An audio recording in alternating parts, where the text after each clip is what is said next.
বরিশালেরা লঞ্চের হোগা ধরিয়ে ঢাকা যায়, তাই কি করবে? তোমার হোগা ধরিয়ে যাইবে? হ্যাঁ, তুমি কি চাও যে তোমার হোগাগ্য ধরিয়ে এবার যাইবে মানুষে?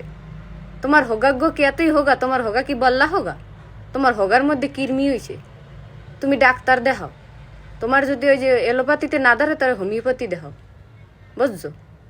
তোমার তো বড় রোগ হয়ে গেছে, কিরমিতে খোসায় গোড়া হয়ে গেছে। শয়তান ফয়তান জানি কুম্মের।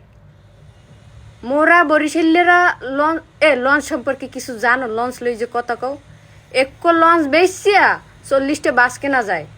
রাস্তার মধ্যে যে বাস চলে, এবার লঞ্চ এখন তো নাই, তোকে কথায় কথায় লঞ্চ বিলুপ্তি হয়ে গেছে। সুন্দরবনে যেমন বাঘ ছাড়া এই সুন্দরবন অপরিপূর্ণ, হেরেম তো মগো হয়েছে যে বরিশাল লঞ্চ ছাড়া অপরিপূর্ণ। তোগুলো লাগিয়ে আমার কথা শুনতে শুনতে শুনতে শুনতে লঞ্চগুলো গেছে গিয়ে।